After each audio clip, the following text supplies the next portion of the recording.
I've had something on my mind for like about a month now, longer, but in the last month, really coming to a head. I've had some people just say like, "Oh man, like what you're doing is so good.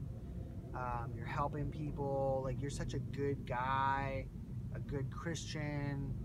And it hasn't sat well with me because I know myself, and I look into scripture and I'm like, I don't know, like left to my own devices, like I would do awful things. I would steal, I would cheat on my wife. I know it. Like, people talk about being born a certain way or whatever. I feel like, and this is maybe crazy to say, like I wasn't born to just like have sex with one woman. And like I know most guys like are visual and struggle with this, like a heterosexual lifestyle, for example, and on and on and on, and so repenting to my wife, to other guys that I trust about different things, and really being open and transparent and letting God into my heart more is the only righteousness I have to even stand on. Like it's so true. Like, and the funny thing is, like, the more I learn that and the more God moves in my life in like miraculous ways, many of which I share on this blog, it's like the higher the mountain gets, in terms of like goodness or whatever you'd want to call that, the more I realize the jeopardy of like falling off the cliff when I leave God. Like it's like before, when you're just like going around without God and doing some good stuff, maybe that's the world sees as good, you're not a threat because you're not changing people's eternity. You're not. There's a spiritual world that like is just you're just ignorant to. And when you're engaging at that level, like the battle thickens. Like things get intense. And the temptations and the trials are different. Like your eyes become open to things that you didn't even know about previously. And so, I can identify with like some of these pastors or people who get to a certain level, and then you find out like they just fell off the cliff, because there's a lot of forces to create the divisions and to separate people who are effective in ministry from the pack. Like you hear the parable or the analogy of like a herd of sheep, and one wanders off, and it's like the Lord goes after that one, but so does the enemy.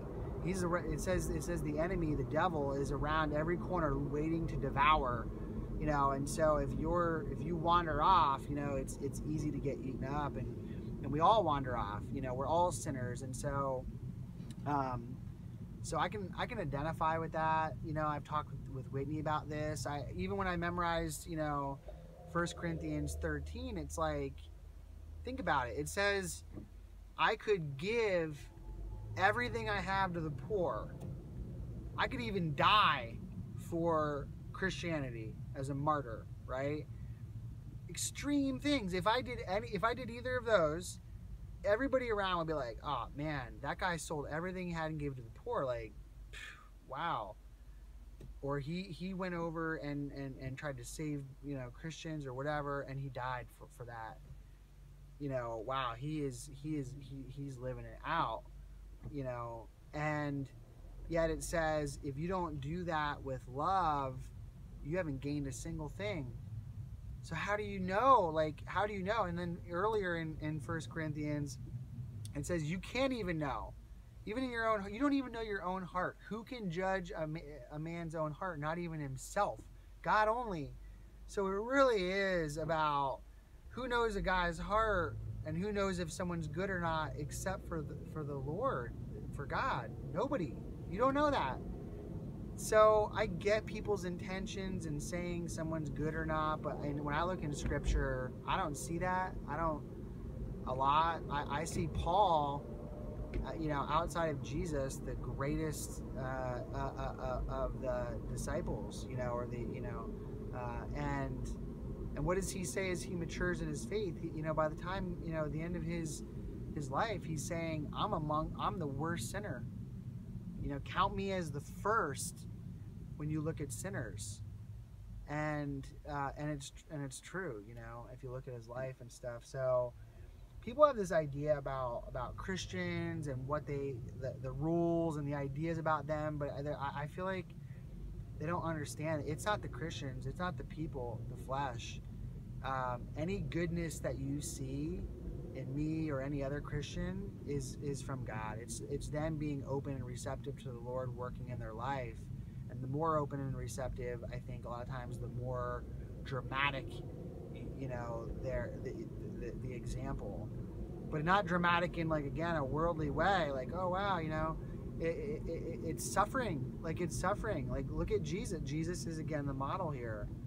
Like, he was open to whatever the Lord wanted, and look at his life, and that is the perfect, you know, example of goodness, you know, and it looks very different than what we think of as goodness, I think, a lot of the time. So I'm going to post some scripture below here, just that's been really popping out at me. I'm also going to post a sermon that I watched last weekend with Whitney.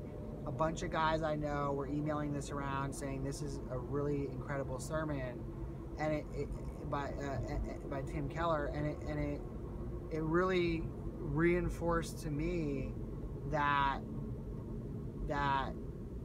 in Christians in our goodness is oftentimes like the worst offense, you know, to the world, you know, and to our faith. So I just want to make it really clear, I am not a good dude. If you see any goodness, I don't want any credit. It's God in me. My parents will be, I don't know how they'll take it because they raised me great, but there's a bigger picture here. And, you know, God gets that picture. He gets that glory. I don't deserve it or want it, and I just want to make that really clear.